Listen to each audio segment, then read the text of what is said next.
Yes, here we go. P.M.P. We're just waiting on Terry to join us. I think he's not got the link apparently, but I'm not quite sure what's going on there. How are we all doing? That was stressful tonight, guys, was it not? Woo! Woohoo! Delighted with the result. Wow. Just one of those games where the first half was so dominant that we deserved the goal. The second half fell off that much and got that nervy, you thought the goal would never come. It was very. Oh, there it is. Hello, Terry. You all right? I'm all right. You don't seem very happy. No, all right. You all right? Did you only send that link there now? No, it was about 5-6 minutes ago, mate. No, it's only just come In through. fact, no longer than that. Oh, who cares? You're here now, Terry, and you're always here on the P.M.P. That was a nerve shredder tonight, was it not? Bhoycie, they don't do things the easy way, do they? No. But you know what? It was so weird because it was one of those games we did deserve to win that overall. 100% deserved. It's just the goal came at a completely different time than what, if you were watching the game, you'd have expected it to. But you know what? We'll do that in Europe. We're so due that in Europe tonight.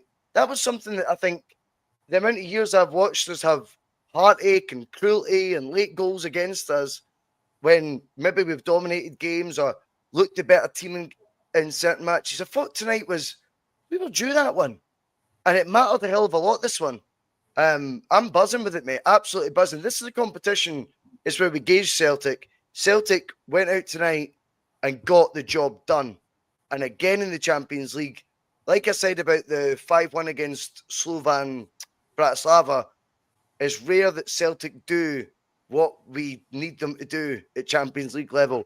You either get the odd anomaly of unexpected win, or you're at the wrong end of a trounce in which we probably don't deserve sometimes. This occasion again tonight, all it mattered was 3 points. We went out and delivered. How are you feeling? Yeah, I'm feeling good. I'm just watching the goal here over on the TV again. So it's classic. It starts with Schmeichel and goes to Trusty, then to Bailly.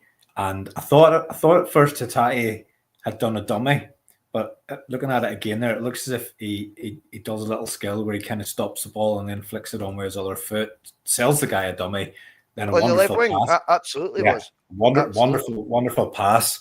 And as you say, the goal probably came at the time when we least looked like scoring, and it was just a goal that was completely not befitting all that had went before it. I mean, all the good play that we'd had, all the good opportunities that we had, all the good goals that we'd scored that were then rightly disallowed, and then for the goal that puts us through to the next round after all this time, it's an OG where the goalkeeper knocks the ball onto his defender and goes into the net. But as you say, that's Terry, it was a Celtic goal to concede that one. Aye, the goal we conceded is the type of goal we expect to concede. The type of goal we scored, exactly, is what we expect to concede. So it was well earned, mate. Do you know what I mean? I think we've seen enough of those type of goals against us, have we not? I can think back to even the night when Martin lost his bap out in Turin, where we were brilliant for the whole game, and then we conceded a late one. Comedy goals like the Carter Vickers one earlier this season. There was a Chadu Ree OG that was comical. And see, even right at the very end there, boys, the very last play of the match, I actually just expected that ball to end up nestled in our net, and Schmeichel made a save. The guy didn't really get enough on it, but you just the ball's just bobbing about in the box, and you just expect something to concede a scrappy goal. But no, absolutely over the moon. But I'm a bit annoyed with the red card, to be honest. I mean, if that's we'll talk about that because I don't know. And that means he misses the game at Villa Park, which he would have been key for. Imagine if there was something riding on that. Imagine we had to go to Villa Park and we had to get a minimum of a point without my idea. But I will talk about the incident, by the way. When that game comes next week, that'll be the biggest game of the season again. No, this was Well, no, playing an It'll English be. team in the Champions League. Yeah, It doesn't. I know Doesn't it's get not. I bigger know than it's not tonight, got the mate. same importance, but when it gets to the game In the next week, moment, when I we're know what you mean. watching it, we'll be up for it. I think Celtic have a better chance, by the way, against Villa because we've now secured the 3 points tonight. I said that at the time. I thought our best chance of getting something from Villa is if we've got our own orders and our own affairs in order leading up to that. If we were riding on, we need to get something against Villa, I wouldn't really fancy us. Now it's a who knows situation. But tonight was the night you had to get an outcome. There was no hiding place. That first half, Terry, we knew what the team would be. We discussed that. The team was as expected. Celtic's first half tonight was brilliant. That's how you approach these games, Terry. That's what you do. And I felt even the level of play that we've seen from Celtic that's the real level that they can play at. This, again, I'll go back to my same old argument all the time. This is why this competition is so crucial to Celtic as a football club and whatever that first team consists of in any era or period of time. That's why this tournament holds all the aces for us, because you see the best version of us in this, or you see the failures in any version of a Celtic side as well. Tonight, you could tell instantly, do you know what? We are a good team. We do have guys that can stand up. They're stimulated for this competition. This is the platform we need to be in every single year, mate. We need to be doing 8 to 10 games, maybe 12. Who knows? Hopefully that number can grow the more you develop in it. To think we've sacrificed so many years playing in this competition is why Celtic haven't developed as quickly as what they should have, whilst winning as many titles as they had or have over the last 20 years. Would you not agree? Yeah, you've seen it with other clubs, Bhoycie, that play in non-top 5 leagues. You've got the Dutch teams. You've got Bruges, who now are a bit of a staple in this competition. Shakhtar Donetsk was always one that got me. I mean, they're perennial Champions League appearances and get through the group stages their fair share of times. We'll not get through the group every single time. We'll not get a draw like the one that we got this time, but we need to be at that table. And although we have to qualify next year with one playoff game, getting through this group tonight at some point in the next few years, that'll help the coefficient. And it's just all about improving that coefficient year on year on year to make it easier for you to get into the group stages. Some years you'll qualify, some years you'll not make it through. But also, Terry, as well, based on that playoff game, as you rightfully point out, that we shouldn't be in the position we need to play had we took the last 2 years of Champions League football more seriously from the PLC perspective. However, qualifying, like when you're in the tournament to the last 24, whatever position we now finish, that actually gives you far more belief going into that playoff round as well. So we have helped our chances, I think, when that playoff round comes about. Do you know what I mean? Next season. We're a point off 8th. We're a point off 8th as we sit right now. Well, exactly, mate. And obviously we're going to Villa without Villa, but everybody's talked about how great a tournament Villa have had. We're only a point behind them. Well, and this is what I keep trying to go back to. This year, we're getting the points, not the plaudits. Sound to me, mate. It works for me, that. I'm not interested in folk talking about 30-minute spells against whoever it may be, Leipzig, but getting humped off them. But we played electric for half an hour. I didn't care. We beat Leipzig. That's what mattered this competition. We hammered Bratislava 5-1 when it mattered. Do you know what I mean? We went to Atalanta having been humped 7-1 off Dortmund, which is one of the results we've become accustomed to getting each year that we do feature in the Champions League. Yet we went to Atalanta, or Bergamo as everyone wants to call it for some reason now. But we went over there and got a very unfancied draw, backs against the wall sort of performance. All these things, mate, don't get you the plaudits, but they get you points. That is so crucial. Celtic's developing under Rodgers at a far quicker rate than what we were before. Yeah, and we need to kick on again. So it's been a quiet January in terms of transfers. I think a lot of people felt that we wouldn't really do much before today's game. It turns out we actually did do a really good piece of business today, and that's something that I remember Celtic of old doing whenever there was a big game coming up. For example, was it the 89, I think it was the 89 Scottish Cup. I think we announced the signing of Mo Johnson, which then didn't actually happen.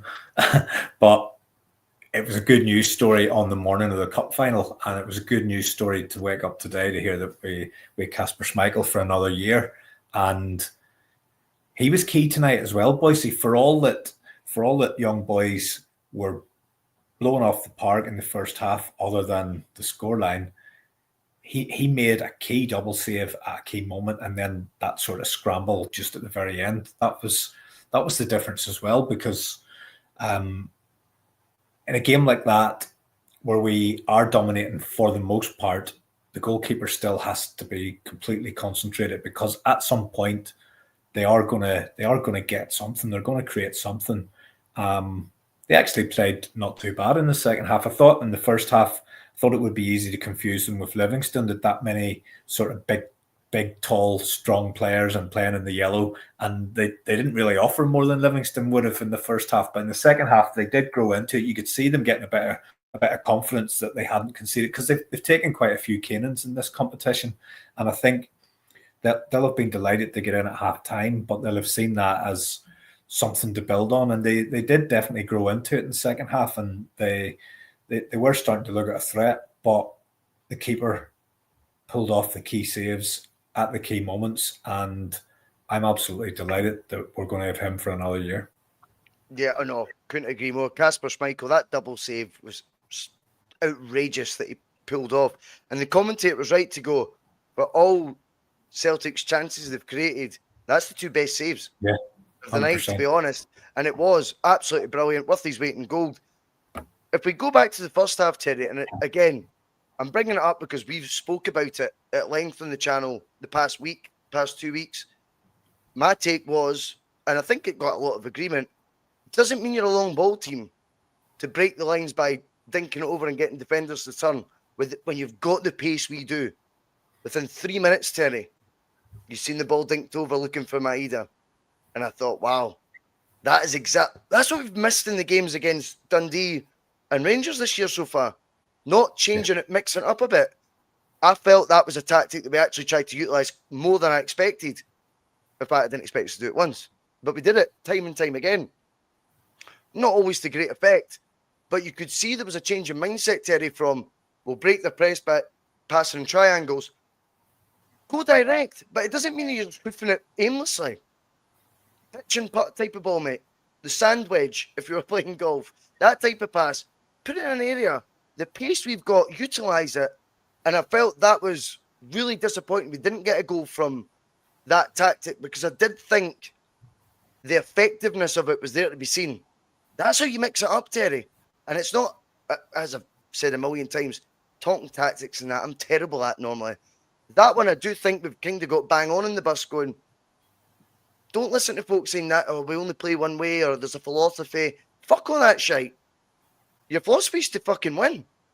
And I do think, Brendan, tonight, there was quite clearly a strategy that was pass the ball as early as you can to the front three. The second you get your head up. That's the key word, pass. So more direct passing. More direct passing, more... And early. It was early, mate.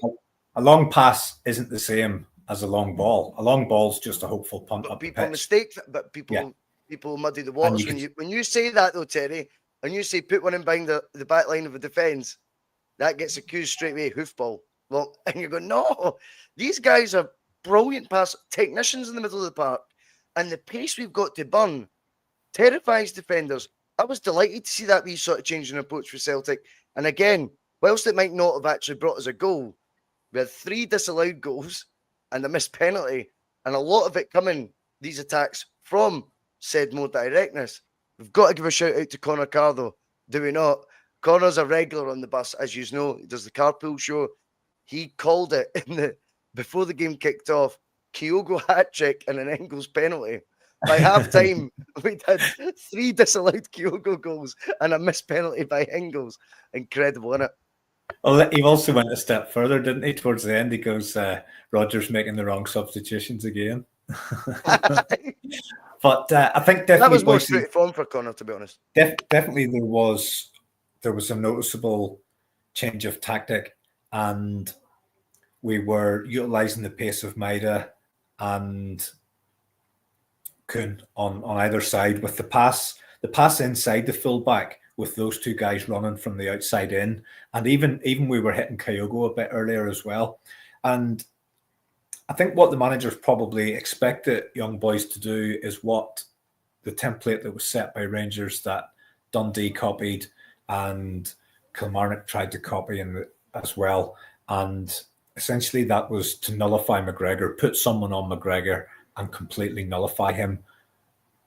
Young Boys didn't actually do that tonight, or it looked as if they didn't follow that template, because McGregor was always in acres of space, and the outball that has been so effective for us when we've been playing through the press was McGregor. And I thought he was excellent tonight, but he was able to get into spaces, he was able to get on the ball, and he was able to create.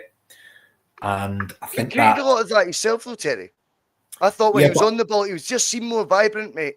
He was, but I was watching, and they didn't have somebody just giving him that same close attention. And I'm just wondering if it was a game that they were playing for something, would they have approached it? Would they have approached it any differently?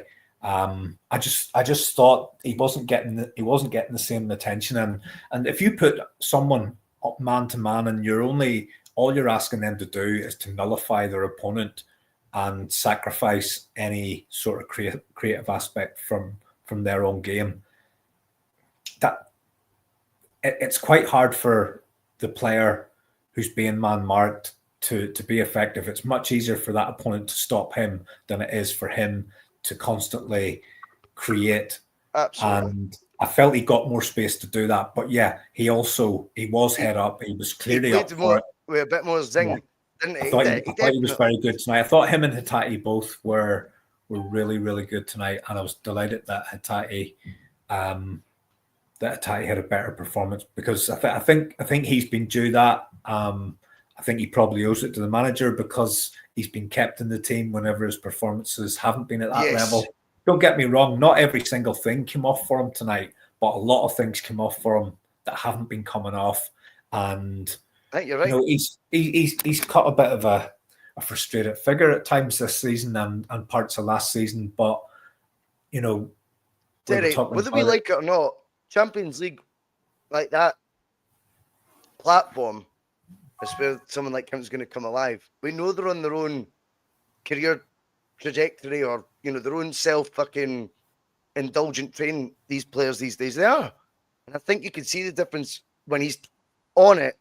100% alert, right awake for it, right up for it.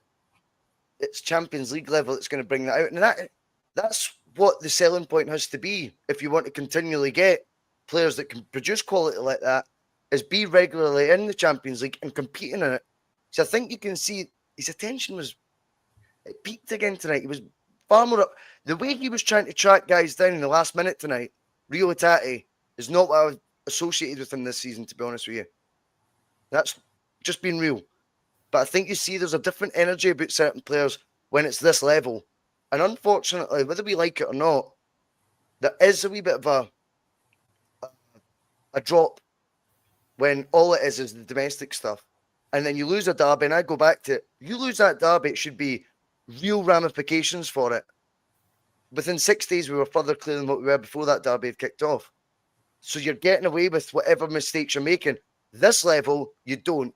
And also at this level, you're in the mind's eye of a hell of a lot of scouts, media, etc. And your agent's going to be obviously in your ear as well, going, you do it there. And of course, there's a responsibility to Celtic. But these guys don't, not in the modern day, is it all about the team as much as it used to be. But this tournament stimulates people. It definitely triggers mindsets. And I think you've seen a real difference in a lot of the players tonight, and Hatate is a prime example. Yeah, but I think Bhoycie, his form had dropped off so much that people were actually questioning, did he still have that kind of performance in his armoury? Because he hasn't. I take your point around peaking in the big games, but it he hasn't really done it in the big games that we've had this season in this same competition. And I heard some of the guys chatting and they were going, well, when was actually the last time that Hatate really did have a good game? And it's hard to think of anything this season, and you're thinking back into last season and he wasn't great. When was his last top-notch performance? I think tonight was a top-notch performance, and I think what he's done is he's reminded us that he does have that level of performance in him, but I think he's now set an expectancy level, and he's going to be expected now to do it week in, week out in the domestic games as well. That expectancy level's set, and he's Is it very fair lucky. to say that about Celtic as a whole, though?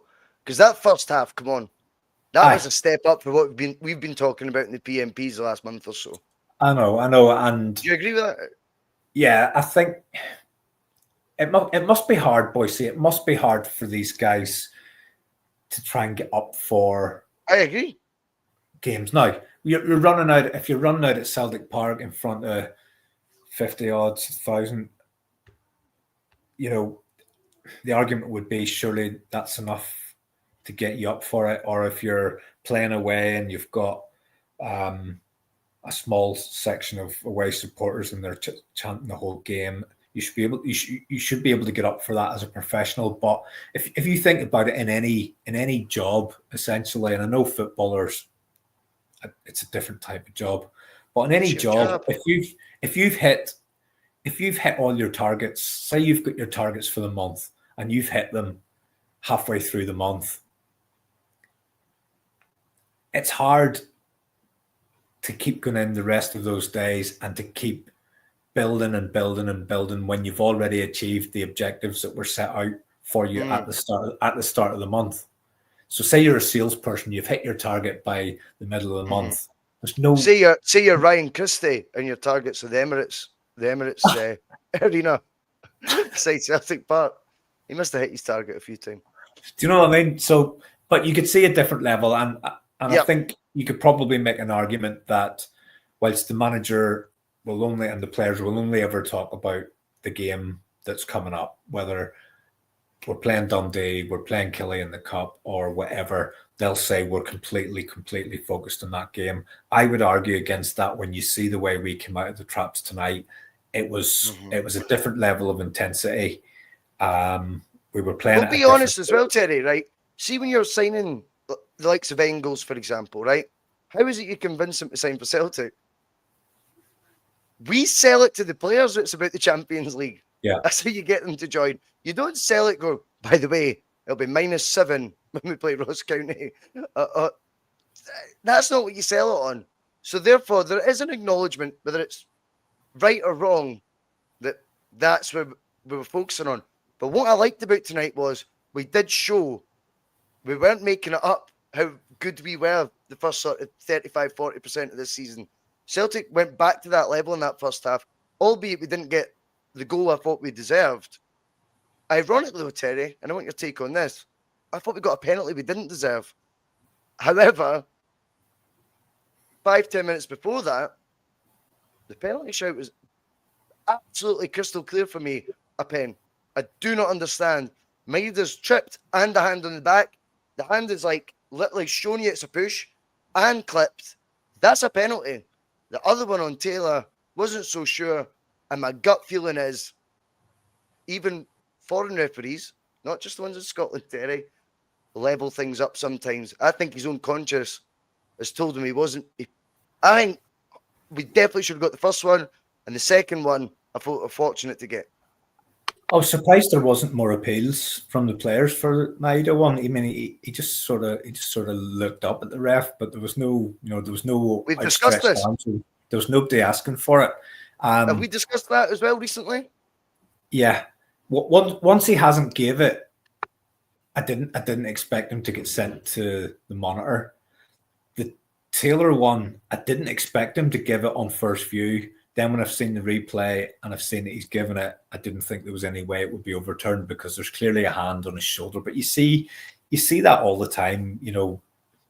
It's about the This is the human There's nature a coming hand out on the the ref, shoulder, Terry. but is that hand on the shoulder enough to put I the think player the ref. down? And I again, think the you ref's leveling it up, mate, in his own mind. yeah, I really possibly. do. I mean, I think between the two of them, we deserve to get one. Yes, but it was the first one, mate. Yeah. I cannot believe that first one. I'm looking at it going, no. There's a hand on the back, which you can see it's a flat hand, so it's on his back, and a clip. And I think this is where we were talking about this 2 weeks ago. Celtic need to get a wee bit more aggressive in terms of how they approach these situations as a team. We don't need to go down the Mourinho Chelsea route of 11 players surrounding him. But you need to put a bit of pressure on. You need to create a scene that alerts VAR to have a closer look and go, did the ref make a mistake there?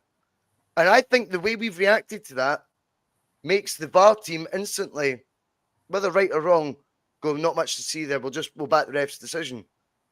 Put doubt in their mind. Make them scrutinise it a wee bit longer. And I think a few replays of that, there've been a lot of pressure put on the officials. I'm convinced that one would have been a pin. So at that point, Bhoycie, you've had 3 goals disallowed, all correct decisions, by the way. There's no argument there. They were all correct. And the good thing about VAR, as we've seen the good and the bad of VAR. The good was in the first half how all of those decisions were made quickly. The offsides, even the penalty decisions. You know, the referee isn't standing waiting for 3-4 minutes on somebody mucking about, watching replay after replay after replay. It's fast. I know that the automation or semi-automation, whatever it is, I know that helps with offsides and things like that. But even just the interaction, the slicker, isn't it? The length of time it takes for the off-field guys to communicate to the on-field guy. Now, the first Kyogo goal, mate, that was offside, Terry. Like that was before they don't need to show you the graphic instantly as an audience, but they've obviously they've seen it that quick. But remember, in Scotland, we pay for the 2-stripe version of VAR. Do you remember that? There was 2 different ones you could get, and we went for the Tesco value one. We didn't in my opinion, didn't even need to see a replay on that first one. That was a clear one. That was a clear one. No, which I understand, Terry. But then again, if that's in Scotland, it's still a minute, 2 minutes before. I know what you're saying. That's the honest truth, and I think probably for a different show. But there was a point that we discussed about 18 months ago, 2 years ago, and I said, see if we're still arguing about VAR the same way we were referees when before the VAR came in. Maybe the league winners, maybe not just Celtic, but if you win the league in Scotland, maybe the onus should be on you to contribute tenfold what the rest do and get the right VAR in, rather than like making podcasts with fucking Willie Collum as if that's it doesn't change anything. It just gives you a wee bit insight as to how they came to the wrong decision. Yeah. I want the decisions to be right and to be quicker. So I'm convinced that's the real VAR, and the 2-stripe one we've currently got in Scotland, it's just nowhere near it. It's miles off. So with the 3 disallowed goals, then we get a penalty, and then you think, this is it. This is the moment, and then we miss. I thought it was a poor penalty. I had a gut feel he could miss it. I just once he's missed that first one, that the retaken one the other week there, it just although I said at the time the keeper saved it because he's moved early, it still puts a bit of doubt. It puts a bit of doubt, and I just thought it was a poor kick tonight. And the commentators and Joe Hart and that were saying, and I honestly can't remember, but they said they hadn't seen him do that sort of stuttered run up before. I can't remember if he did or he didn't. I don't know why. I'm sure he has. I'm sure he kind of has. I think he has stuttered the run up. It was an awful. It's just a team penalty. It was an awful. Yeah, it was a poor one, wasn't it? Do you know what strikes you of? Like he's not picked his corner, like definitively. He's waiting for the keeper to go. The keeper hasn't gone. He's had to make a decision at the last minute, and he's not been able to get any power into it. Yep. I've seen a lot of chat in the WhatsApp group. Just Barry Robson it. You can't disagree with that. Or Chris Commons it. Remember against Spartak Moscow? Again, similar vibe. Had to win to get through. He just rattled its underside of the bar. If you remember, just get your laces through it. Eh? Do you know what I mean? Next one will be interesting, boys, to see whether he stays on them. I think he probably should for one more anyway, because I think that just constant chopping and changing around penalty takers isn't good. So I probably would give him till he misses one more. But anyway, at that point, then you start to think, is it going to be one of those nights? We'll create chance after chance. Anytime we did get the goal, they were disallowed. We've missed a penalty. Balls just either hitting the goalkeeper or hitting the defender. And you're starting to wonder, is it going to happen? And then we go in level at half time. But you're disappointed that we haven't took the lead, but you're really happy with the performance, and you're just hoping we can come out early in the second half and get that breakthrough. And the second half started well again. Yep. Second half started well again with the header from Trusty that hit the bar. Yep. And then we kind of energy died, didn't it? Yeah. And I think the atmosphere went a bit flat, and I think it's not criticising the fans. What right have we got to do that? But the energy that they were providing in the first half spurs the team on. Naturally, they're going, how are we still level here? 3 disallowed goals, a missed pin. So they're getting nervy. I thought that translated onto the team. But you can't fake it either. A fan base can't start like still being all, goosebumps and, pumped up when they are getting naturally nervous. I do think, though, that then related to, the whole sort of evening became a nervy affair. As I say, I don't blame the fans for that. Jesus, I shite myself as well sitting here. But I think it does show you when you're getting that backing, there's excitement, there's momentum. Celtic play better, but you can't fake it. As I say, you can't get 60,000 people all to put a mask on and fake how they're feeling. It was a natural sort of lull. There was a bit of a lull. Yeah. And a nervous energy that started coming across, mate. No 2 days. It did pick up again. I felt noticeably picked up just around about the 80th minute. I felt you could feel the energy coming back into the crowd, because they knew that they're, we'd 10 minutes plus stoppage time to realise what our dreams, our goals. Yeah, pretty much. And there was. I felt after the Schmeichel double save, though, I thought that was going to be and it didn't quite happen then either. But that just tells you how much your nerves are shredded. Do you know what I mean? Like it's a 60,000's a hell of a high count to do on people's feelings at the time, and it just came over that everyone's shitting it a wee bit now, because I thought that would have been the kicker too. I think you're right. 80 minutes on the clock, and it becomes almost you're desperate, and before you know it, you just start channeling it differently. And to be fair, Terry, we used to do things like this in the glory days under Martin O'Neill. Strachan in particular loved the late goal in Europe. I felt we were due it tonight, and how it came about was Adamida believing in himself a wee bit, was it not? Strong against the defender, doesn't go down looking for the pen, which I worried he was going to do and not get it. Wants to take on the goalie, tries to get the inside of the right boot shot under the keeper. He saves it, fair enough, and then you get the Tom Boyd own goal like the 1998 World Cup, Scotland Brazil. That's what it reminded you, though. Just ricocheted off the guy. But I felt that was Adamida playing impulsively, not thinking too much, mate. Does that make sense? It just felt like he's a bit braver there on the ball and believing in himself a bit more. It does. I mean, I prefer if he had scored directly. If we don't get the goal from that, and that's our last chance of the game, you're maybe looking back at it, looking differently, going, Hatate's found Ida. Yeah, he's made a good run. He's held the defender off, but yet again, he hasn't finished. He's kind of the hero because of his part in the goal. But if the ball hadn't ended up in the net and we hadn't got the job done, and that was kind of our last effort, we might be going, Ada missed another chance. That's not what happened, though. It's not what happened. I think as well, he could have went down, mate. 100% could have went down. He is slightly clipped. And I think when players are that out of confidence, you could almost make a case for that's what they're going to do, so they don't have that situation where whether they finish the ball or not, it's going to be critical. I like the fact he just ignored that bit, tries to get his shot away, keeper saves it sound, and that's the bit of luck you needed. That's the bit of luck that comes your way when you are braver.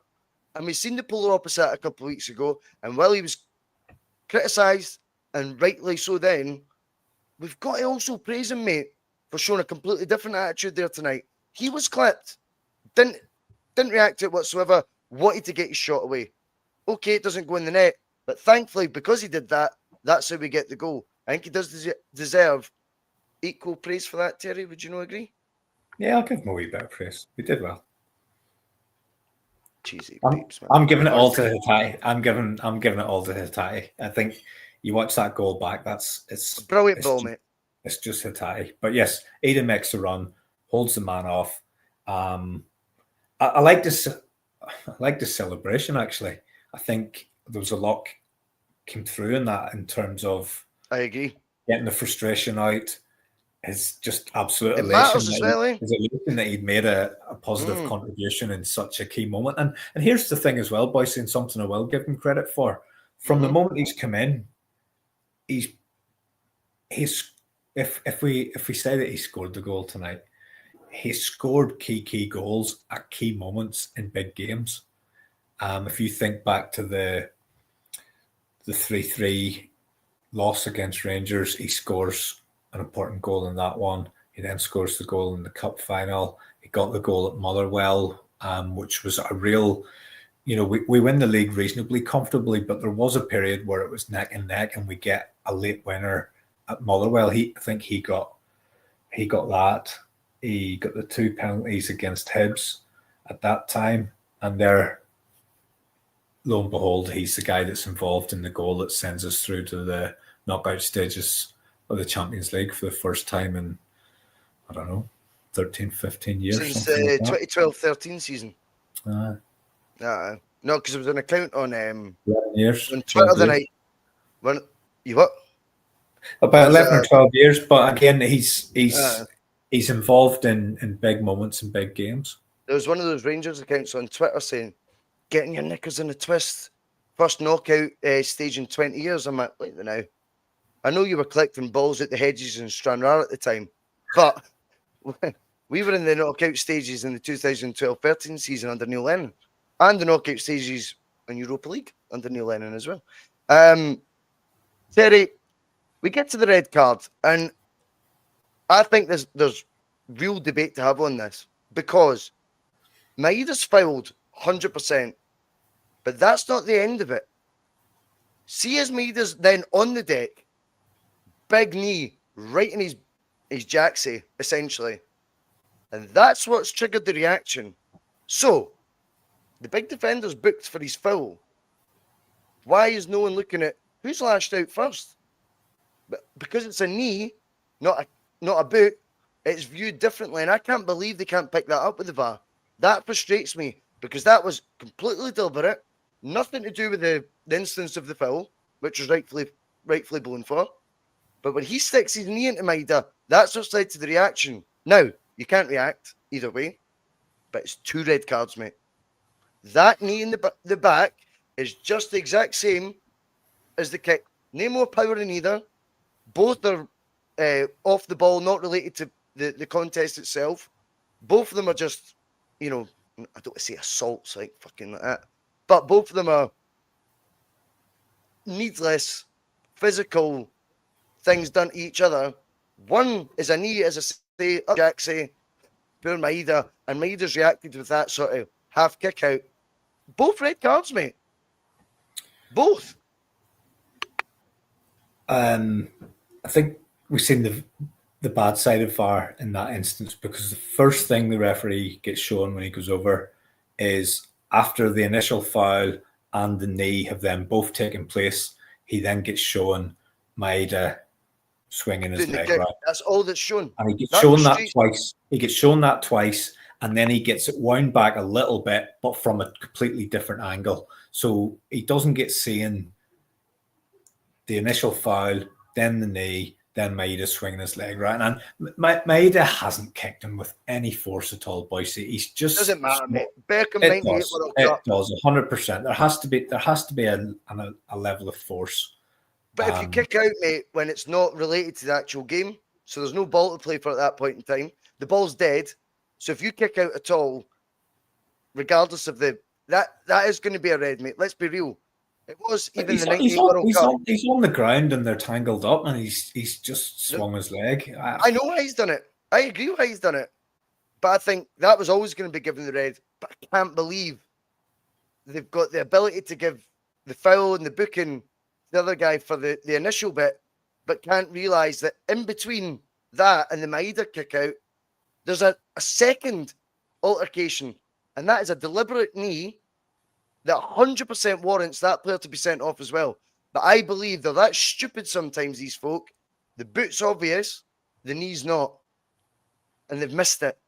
And I'm like, come on. Like, that is the frustrating bit. Both of them are needless actions after the foul. I knew Maeda would be sent off for it, but I 100% think if Maeda doesn't kick out, and again, say Celtic don't do what they normally do, and they appeal for, whoa, do you see him knee that player there? And they actually look at that, that's 100% that boy goes off.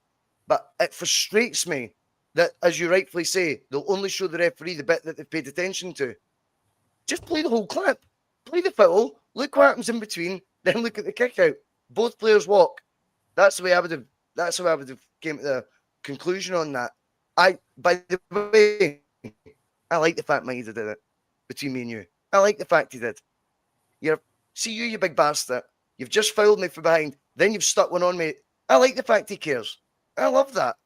But it was 2 red cards, mate, not just one. The guy that had been picking Maeda up for most of the game had already been subbed because he was on his very last warning, because he'd gone through him a few times. I just don't. For me, it's never a red. There were so many worse challenges in the game 25 than that one. I know it's shit, mate. 25. There's absolutely zero force whatsoever. Did you think Beckham's was a red card in 98 World Cup? Remember the wee flick to Simeone? There was literally no force in that whatsoever. Probably not. I mean, I didn't think Maeda's... What I'm trying to say is there's a precedent for it, mate, isn't there? I didn't think Maeda's red last year against Atletico should have been a red either. There was absolutely zero force. And you're showing a still image of a guy's boot hitting a player halfway down his shin. It looks terrible, but he only dangled his leg out in that one as well. I don't know. The reason I'm bringing that one up is I'm going, even 27 years ago, I know. Even though there's no, it was given at that level, I thought he should have walked for it. But as I say, I know what's triggered it, and it's not just the foul. It's what that boy's done after it, and that just seems to have been completely ignored. One thing about Maeda tonight, though, Terry, again, he's the threat. When he got the ball tonight, he's the one that got your heart rate going. Would you agree with that? I didn't think Nicholas Kuhn had his best game, but it's Maeda tonight. Kuhn was quiet. That one run that he goes on where he shimmies about 25 times, and then his shot gets blocked. But other than that, he was reasonably quiet. Don't know what the guy that was marking him was doing. He looked as if he was wearing a pair of 3/4 lengths. The guy that was playing left back for them. Don't know what. It reminded me of when Petrov used to play at East End Park. Remember they had the artificial pitch. Yeah, and he used to wear the tights under the shirt. Like Petrov, he wasn't having that artificial. The one thing with the right back as well. Maeda was electric. I thought the right back was morphing into Tavernier the more the game went on.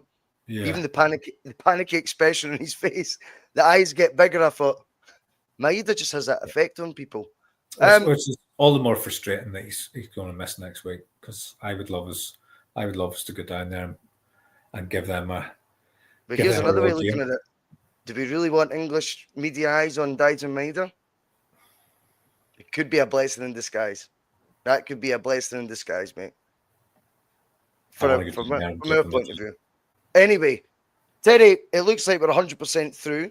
There's outside chances where we make top 16. I think if we were to go down and beat Villa by a couple of goals, top 8 could happen. I'm not saying it will. But for Celtic to be through with a game to spare, regardless whether it's now an 8-game format or whether it was a 6-game format before, the remit is usually try and compete to get through. to have achieved that with a game to spare is something to be celebrated, something to be marvelled at, and something that Celtic now need to use as a catalyst for how they view Europe going forward. There is going to be opportunities in this new format, of course. People will point to the fact they've played Bratislava, Young Boys, Bern, and Leipzig, who between them all have lost all their matches. But you can also point to the draw Champions League runners-up, Europa League winners, Aston Villa in the top 8. Do you know what I mean? It swings and roundabouts that. That is just what happens. It's your Donald Duck. I just think now, for Celtic's point of view, now they have, surely that gives belief to the hierarchy at the club that you invest a bit more, you get managers on side that you're now trusting what they want to do, the fans buy in, and Holy Trinity. But when you see a bit of that, this is what we can do, mate. And it's brilliant to still be on the big stage, not just after Christmas, because that was always going to happen with the new format, but actually to be in with the next phase of the competition, regardless whether it's 24 teams or not now. All we can do is play how the new tournament format works. We're into the next bit. I'm chuffed with that, mate. Yeah, completely doesn't matter. It doesn't matter what draw you get. When you look back to our more recent history in Europe, nobody turns around and goes, yeah, Celtic went out, but they got a really difficult draw that year. We've had some horror draws over the years, and we were due a decent one. And it still had plenty of jeopardy in it, Terry. Like I listed there when you 100%. You had last year's finalists. You had Europa League winners. You had Leipzig, who second were in the Bundesliga at the time. Yeah, no, they got their first win tonight, so they're not on zero anymore. But you then had Atlanta, who they're still bashing teams all around. I think they scored another 5 last night. Were they not top of Serie A when we played them as well? They were top at that time, and they lost to Napoli at the weekend. I think 3-2 or. And the side who beat Leverkusen, Leverkusen's only defeat last year under Xabi Alonso was to Atlanta in that final. Yeah. So it wasn't. 3-0. It wasn't a gimme draw, but exactly, it was still a favourable draw, but it wasn't an absolute gimme. We've had to produce the performances, and as we sit now with 1 game to go, we've only lost 1 game out of 7, and it doesn't matter who you're playing at this level. That's 100%. That's a pretty decent record. And if you look at some of the teams that are in and around us, so on the same points, you've got Dortmund, Bayern Munich, Real Madrid, Juventus. Then behind us, you've got PSV, Bruges, Benfica, Paris, Sporting Club. Man City are currently outside the top 24. You've then still got Shakhtar, Bologna finished top 4 in Serie A. You know, there's some names there, and nobody's going to look back.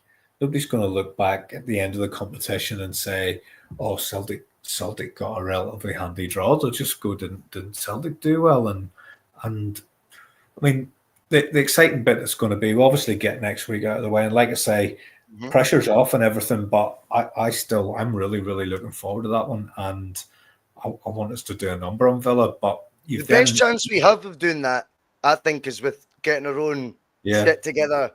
Now, this is the best chance we've got of doing something spectacular down there, because qualifications and riding on it. Do you know what I mean? I wouldn't have fancied that, Terry, to be perfectly honest with you. No, I wouldn't have. I think we definitely needed to get it done tonight, which was just why there was so much nervous and excitement all at the same time. But then we're going to have a draw coming up, which is going to be very exciting as well, because there will be some. You know, we'll not get too far ahead of ourselves about what teams we could possibly play, but there will be some in there that if you got them, you would have a chance of going another step further. And it's just going to be a case of, you know, how far can we push this season? Is it realistic to do some proper business again in January and fill up again for another round? See, the way I see it with the knockout stages, the interesting bit for me is the better the opposition, if we were to be playing them at home first, which I'm not sure how that all works out, if it's pre-designed or not, someone could correct me. But if we were to play the first leg at home, I think the level of opposition going up might not be a bad thing, because they'll play high lines. So all the teams do that at elite level, and not because we've got players that match some of these other teams, but the pace we've got is unrivaled in those front three. Unrivaled. That can honestly hurt teams in split seconds. And when I see that direct ball getting played more often tonight, I think you're beginning to see what we could do against, say, a Man City, Terry. They've got such a responsibility and an onus on them to play the exact same way, whether they're at home or not. And they play at the halfway line, their back line. I don't care who they are. You get them to turn on their heels and try and catch Maeda or Nicholas Kuhn. They better be quick. And then, of course, it's up to whether we finish these opportunities. That killer up front. But I don't need to see Trusty against Haaland. Thank you very much. No, but I'm trying to flip the narrative the other way. I know. You know where I'm coming from. Because I know exactly what you're saying, the better the side, they don't sacrifice their principles for who they're playing, whether they're away or at home. They'll play higher and higher. The better the team that you play, their line gets higher and higher. And I do think that's our curveball tactic. Straight over the top and behind. The pace we've got is unbelievable. That must be up there with the quickest front lines in the competition right now. And it'll probably be underestimated, I would guess. Yeah, I would think so, Bhoycie. Real Madrid will maybe argue with the likes of Vinicius and Mbappe, but definitely that front three, there's a lot of pace there. Listen, regardless of who we get, the main thing is we're there. That's where we want to be at the end of tonight.